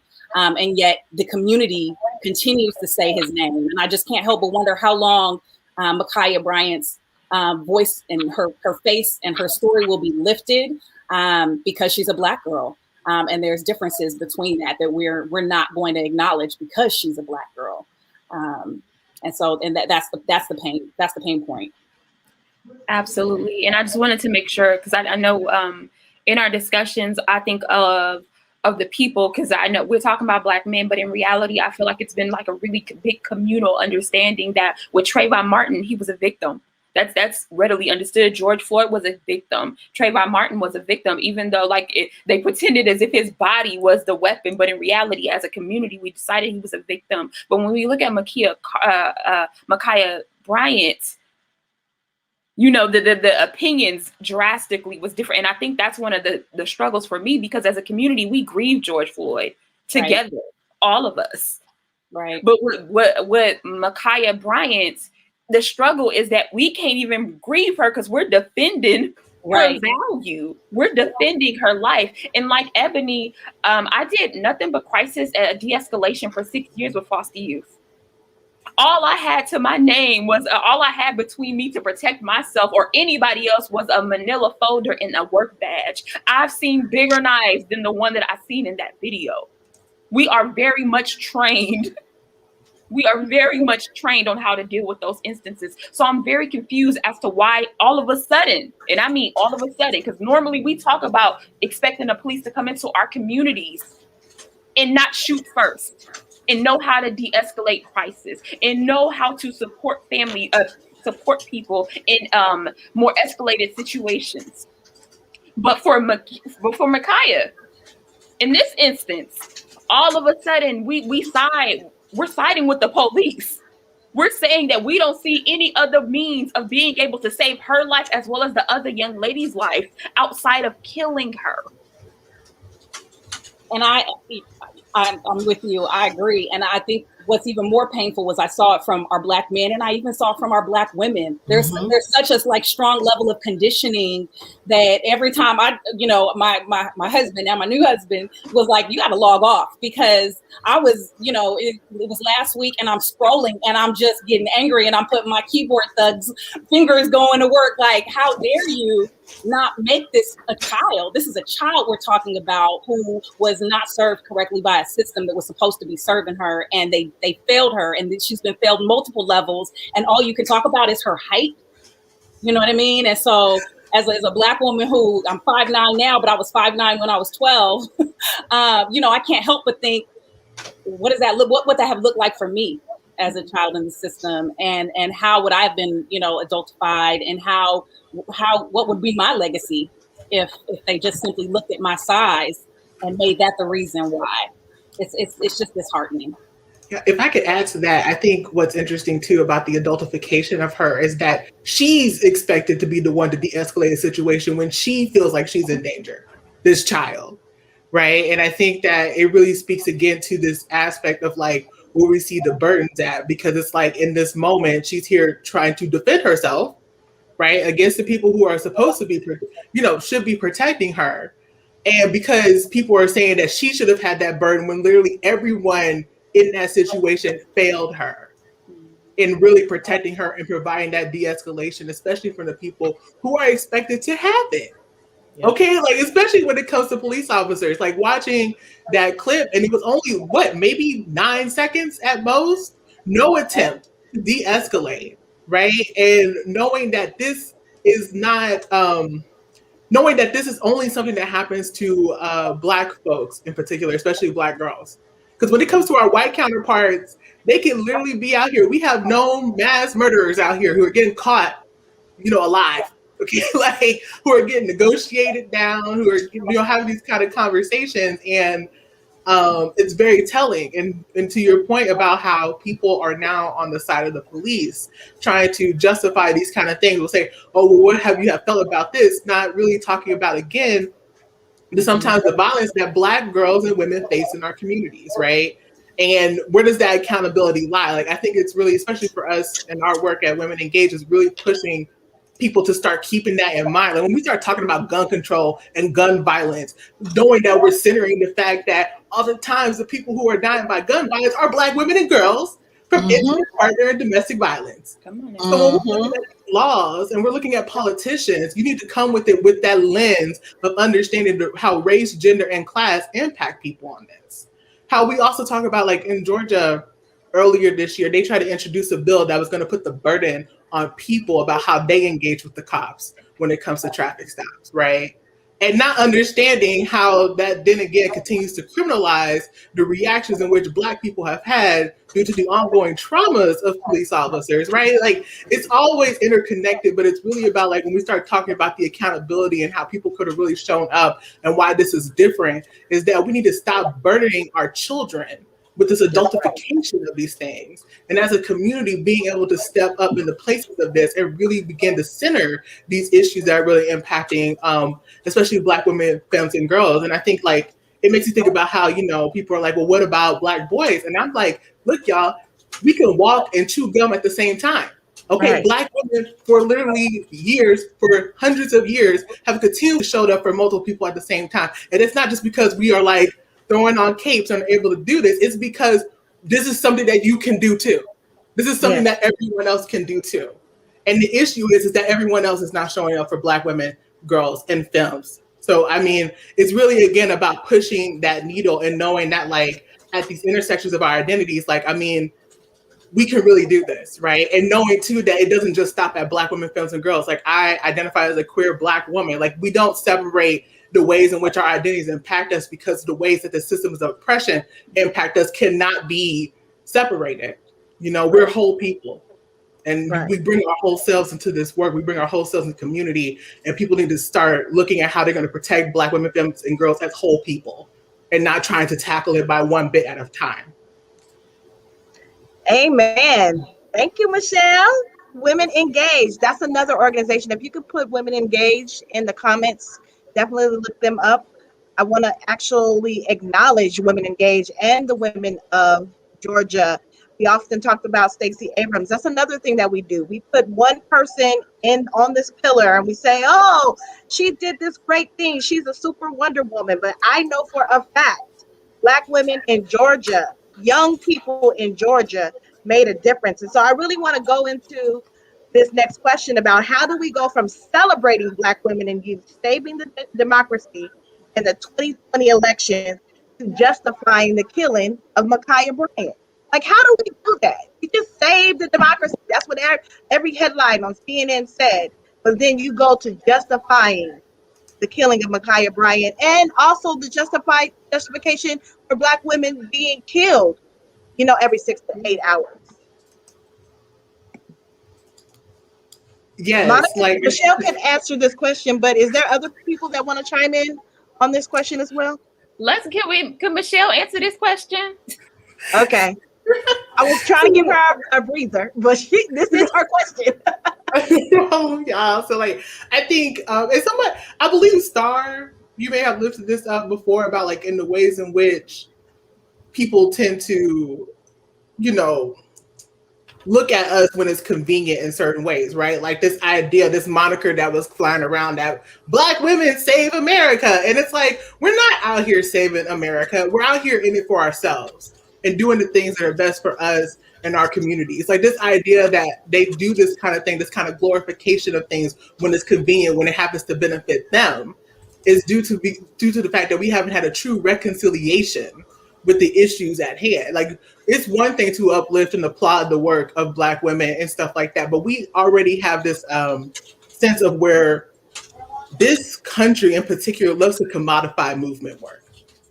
They like to make money off of movement work. They want to make it palatable to, especially like to white audiences, to conservative audiences, to make sure that people can easily digest it. But at the same time, they are watering down these experiences. So that's how we kind of get to this, in a sense that, like, because that celebration in itself isn't necessarily a celebration of the power of Black women, but just because of what Black women have added to what their overall agenda is about. And so I think, especially here at Women Engaged, we're taking a bold stance around this and knowing that we cannot get true reconciliation without reparations. Just gonna say it. Like, we will not get true reconciliation until we get reparations. And I will let you all know now, there was a bill that was passed at the U.S. Federal level that just passed out of committee after 30 years that would actually start to establish a commission to study reparations. And when we start talking about reparations, first of all, it is running checks. Okay, run us these checks. When we start talking about the ways in which enslavement and racism thereafter Civil War have taken away from us, this is talking about the safety net programs. This is talking about the ways in which we deal with the foster care system. This is talking about the ways we deal with education, over policing. Like, these are all different ways and ways that we could start imagining reparations. But when we start talking about how we got there, it wasn't even necessarily like how we got from how we were celebrating Black women to now. It's the fact that this is still in the stream of how this country doesn't truly understand, respect, or center the power and dignity and leadership of Black women, femmes, and girls outside the scope of when it's convenient to them. You better speak, Michelle. You better speak, Mama. So we're going to be winding down. I do want to go over a couple of more questions, and I definitely want other people on the panel to speak. And I really want us to talk about this. What is your path to self-love and Black girlhood and womanhood? What does that look like? Because we can talk about the issue all day long. We all have our own personal stories and struggles we've had to navigate and be resilient. But I really want to know, what has your pathway to self-love been in your womanhood and girlhood? I'm going to ask Starr to talk about this, because I feel like we had a really good conversation lately, and it would be really good for you to share about how you've gotten to your womanhood and self-love in that. You got to unmute yourself.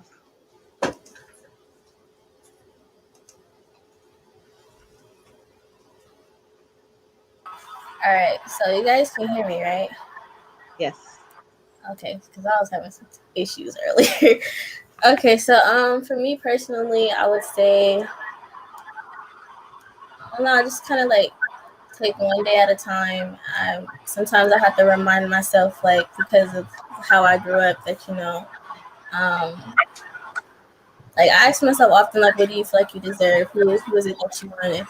Who do you see yourself as? And like, what is your goals and stuff like that? And so, and what does that look like for me and stuff? And are you comfortable with like certain situations? And so I would say, one, just embracing. I try to embrace my hair. I try to embrace like just different things. And I think, I don't know, I just take one day at a time, I would say. And Thank you. Jakara, I would love to hear your answer to this question. Okay. To even get to there, I guess I'll just go ahead and start by also just acknowledging that despite the academic success that I've had, despite doing well in work and being able to, start working at a state job at 19, like that's a blessing, don't get me wrong. But throughout most of that, I was experiencing homelessness. I was still experiencing abuse. I didn't have familial support, and it was a constant struggle. And the thing that I would say really propelled me to this point of just clarity and self-love and understanding for myself was genuinely deciding that I mattered more. And what I mean by that is to say that at a young age, growing up, I prioritized staying around my family for the sake of not wanting my nieces and nephews to have to experience the same things that I did. And while I love them dearly and that is still very important to me, that kept me around toxic people and toxic situations, places that were very dangerous for me personally. And while they mattered for my own growth and to be able to get to a space to be able to even be able to remove them and to truly help them, I needed to decide to remove myself entirely from these situations and to put my own love and my value first. So yes, unfortunately, all the family that I loved, I stopped talking to them for well over a year. I wasn't communicating with my sisters, my mother, anybody. And I was so heavily focused on unlearning all the trauma that had experienced by doing true shadow work, meaning just understanding the trauma that I went through, how it impacted me, and how I navigated through my day to day, and really understanding what it meant to release all of that pain and hurt, and to want to move forward and to engage in true self-care practices. Because I promise you, self-care is a daily struggle. People think that you go to therapy for one day and that's it. I do self-care for 3 days to a week and that's it. No, it's daily. You need to be journaling. You need to be writing, expressing your gratitude, understanding why am I feeling the way that I'm feeling today, and how can I get out of this mode? How can I change the course of the way that I'm currently navigating things? Because dealing with poor mental health as well makes it all the more challenging. And most of us, that are coming from this situation, do struggle with mental health as well. And so learning to overcome those challenges have really been the main drive in getting me into the space of where I'm at. And just ultimately, I'm gonna just be honest, grinding. Being homeless is not fun, okay? I wanted a home. I never wanted somebody else to be able to say, I don't want you here anymore, get out of my home. That's incredibly traumatizing. And so to be in this home that I pay for, I keep my roof over my own head. The only reason why I would ever be removed from here is because of something that I did, and I'm not gonna let that happen. So yeah, you grind. Sometimes you just gotta put your head down and just do what you got to do to get through. Thank you, Jakara. And I want to just say, I met you at 19 when you were working with the state, and we were able to do some great work. So we're going to be doing some of that great work in the future. So we'll definitely be following up with folks. But I thank you, and I appreciate Jakara and Starr talking about their journey, because self-love is an everyday thing. And it don't matter what your background is and your upbringing, like we all have, because of the where we live and our proximity to misogyny, war, and racism, constantly, every single day, we have to find and figure out ways to get the support, the love, and care that we need to survive and be resilient and save the democracy.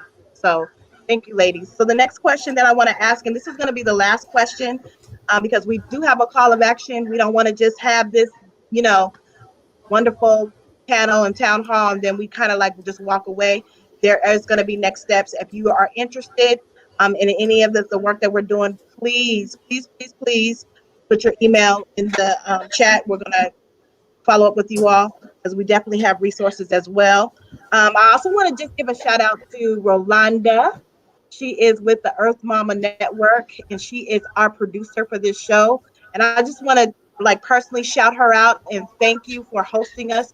She does awesome shows all the time, Sitting with Sisters, spirituality, all type of topics. So if you could please add Earth Mama Network on YouTube, on Facebook, you'll be doing a service to yourself, because these type of topics and other topics that impact us as a Black community, that's what her network is about. And she'll be showing a slideshow, because again, before we end, we want to center this about who we're doing this for, and those that are not here to actually speak for themselves. So this last question that I want to share with everybody, and I would ask all the panelists to ask, is how can we support Black women and girls to be safe and treated with dignity and respect? And what does that look like for you? So the question again is, how can we support Black women and girls to be safe and treated with dignity and respect? And what does that look like to you? I think when I think about what we can do, I think that it first starts with us looking internally about how do we view and how do we see ourselves. Because if we look and we see ourselves as people who are unworthy, if we see ourselves as people who are undignified, we tend to and we can internalize those beliefs and put those off on other people. And so I think that it really starts with us doing our own work around what it means to care for ourselves and what it means to love ourselves. And how we do that is in community. And so even just yesterday, you know, I had an opportunity to be on a call with, you know, some of my sisters, and Sade was a part of the call. And that just like lifted my spirit. And to have so many other people say that they were also impacted by that just reiterated for me the importance of community. I find that a lot of us have been traumatized in communities, therefore we must continue to heal in community. I also find that healing is a lifelong journey, and so if we take it step by step, moment by moment, as so many of the people on the panel have shared, I think that that's where we start, but we really have to go within and we have to think about how we treat ourselves. How do we treat the women around us? How do we treat our sisters? How do we treat our daughters? How do we treat our nieces? How do we treat those who don't identify as women, who may identify as non-binary, as trans? So I think that it starts off with, again, going internal and collectively rebuilding our just the strength that we have within ourselves, so that we continue to put that forth in the community for others. So I think this is a really great question, and I agree with everything Amani said. I think I'm gonna go more towards like structural, in particular looking at child welfare. I would love the reallocations of intervention services to be put into prevention and to do more focused community building in Black communities. I truly believe that Black people, Black families, Black fathers, Black mothers have the capacity to be able to take care of their own. Again, root cause analysis, we're looking at a child welfare system that is fueled by poverty, not by abuse, by poverty. And if we're able to give Black communities, Black families, the resources that we're spending thousands of dollars to group homes, hundreds close to $1,000. I mean, just being actual, because I know the foster parent rate is a little different. But if we are actually reallocating the millions of dollars that were put to sustain a system that, I'm sorry, has never worked for us. Never worked for us. If we give that money to the community, let's invest in Black home ownership. Let's invest in Black communities. Let's make sure that every Black community got actual grocery stores. Like, let's actually build folks up. If we got this to give, then let's make sure we're centering it to where it's necessary. So my first thing is absolutely changing the way that we structure child welfare to where we're actually being parts of communities and not enforcers of community norms and standards that we believe they should have. The other part that I changed, we're going to talk about this in a call to action, but I really feel like organizations need to be structurally cautious of the ways in which they treat Black girls and Black women.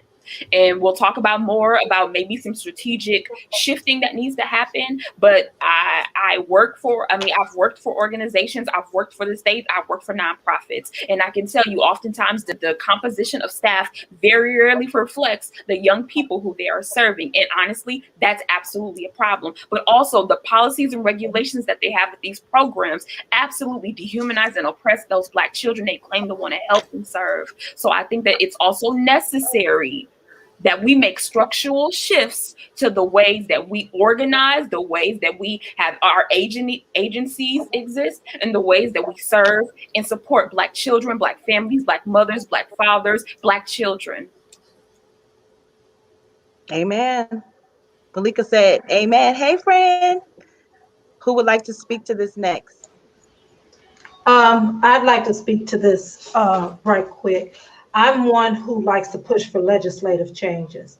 My purpose is eventually for legislative changes to recognize Black women and girls as a protected group, and that any crimes against us, just like other groups, need to be enhanced to be viewed as a hate crime. Because at the rate that this is going, these are definite, focused killings and harm that are coming towards us. I also believe education and knowing your history is something that actually helps Black women and girls move forward. We talk about reparations. We need to know that the mother of reparations was Callie House right after when slavery was abolished. She was the one who was seen as an antagonist. She was actually jailed for fraud because she went around getting the names of people who were former slaves and asking them what was given to them when they were freed. She believed that the government had a duty to provide for those enslaved people that they just set free in the world. So Callie House is the mother of reparations. We keep constantly talking about it, and we can't remove Callie House without talking about reparations. And also, we were talking about girls and how they're criminalized. Push Out is a book that I have. I don't know, you guys can't see it on the screen, but I think everyone should get Push Out and read about the history of how Black girls are being criminalized, starting with school. As when we hear school to prison pipeline, the first thing you think of is boys, but it's happening at a higher rate with Black girls. So a lot of it has to do with education, knowing who you are, knowing where you come from, and making sure as a Black woman that we do use our power to make sure that if people aren't centering our needs, they can no longer get our votes. They can no longer have our ear. So since we have all that power and we changed Georgia from red to blue, and did all these great things, okay, now we need to center ourselves and be selfish. There's nothing wrong with being selfish when you're doing it for good. That's right. Who would like to go next? Ebony? I feel like all of it is really been highlighted so much already.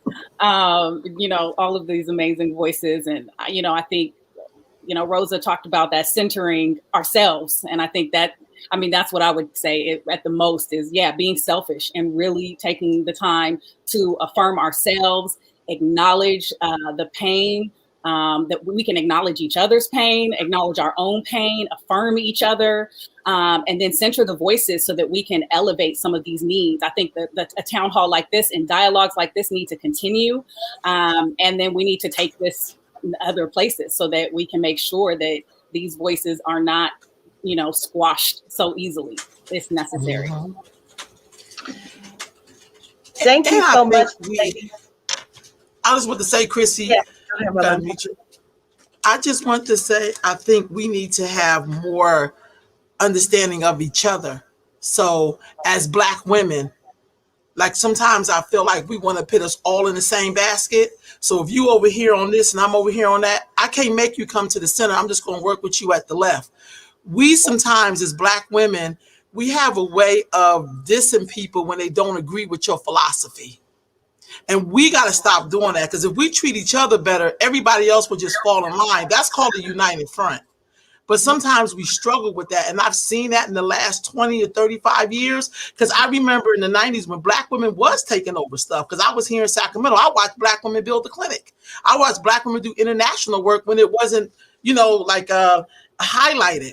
But somehow we forget our history, and then we show up now like it's all about the right now. But right now was built off of yesterday. So your counterpart has 100, 400 years head start on you because they don't erase yesterday. They are building on top of yesterday proudly. So we may want to do that. That's all I'm saying, because it's great to talk about these things, but we have lots of blueprints, and I think everything has to be done almost at the same time. So policy, us doing stuff. I come from the tradition of people who did stuff for themselves. They didn't wait for white people to come rescue them. They did it themselves. They were saving Black babies themselves. They don't wait on white people to say you're valuable and you matter. They like, I matter to myself. So I'm not waiting on them to rescue me. Some of us come from that tradition where you jump in and save yourself. So I think all of it But we are so powerful, we could do it all. And that's what I think will add value to us as, Black girls and women, because that's where I'm from. But I don't diss anybody else's place where they're coming from. I'm just saying, let me have some room to be me, but don't try to make me be someone else when I'm trying to be me. Because as a Black woman, I have to fight to be a Black woman. When people keep trying to make me be down in the dirt and pile all these other labels on top of me, and I'm like, I don't know nothing about that. I'm just trying to be a Black woman. I've been having to fight my whole life to just be my damn self in the midst of other Black women.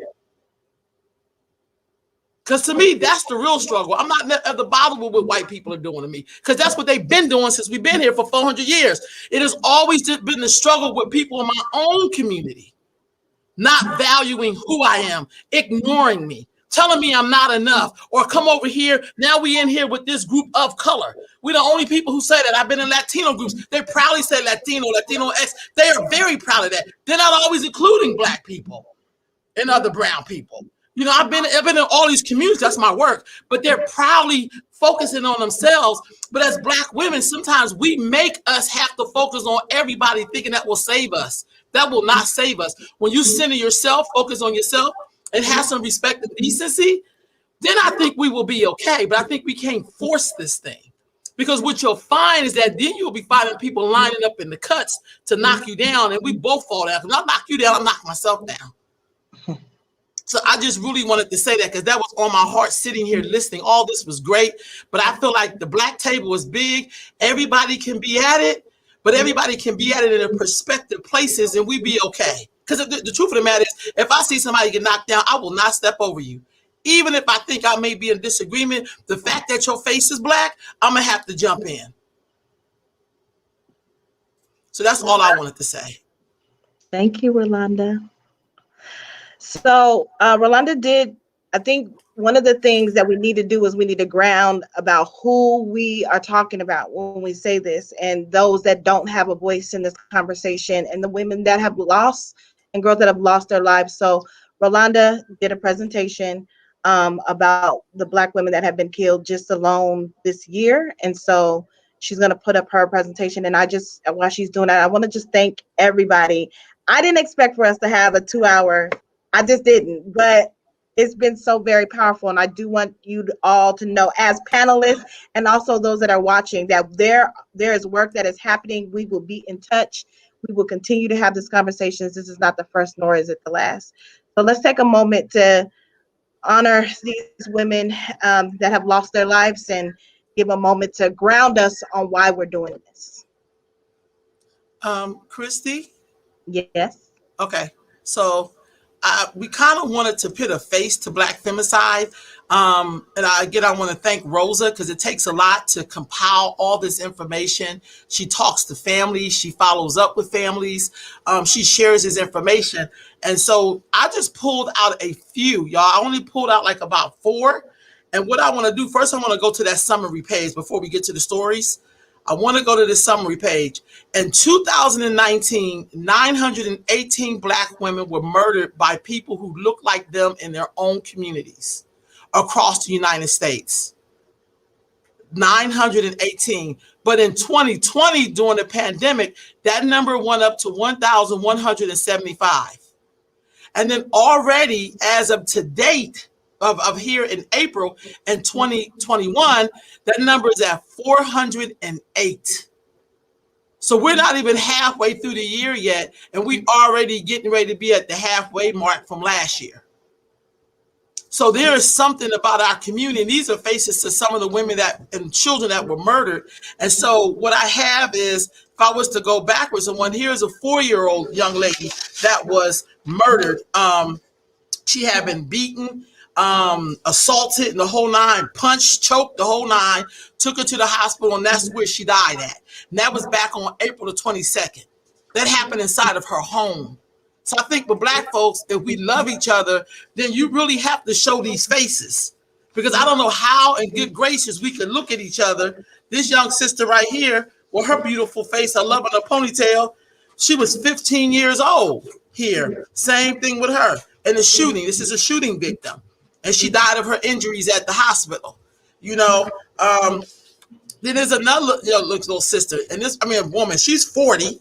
You know what I mean? Same thing. She was parked outside of some golf course.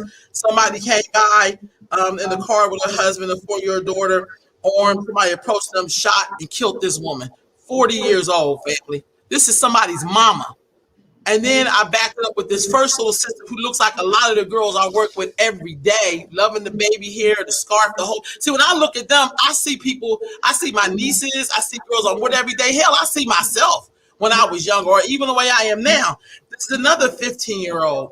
So if you kill, like what I call Black women and girls are sacred portals, because in order to have a sacred portal means you can bring life from one reality to another.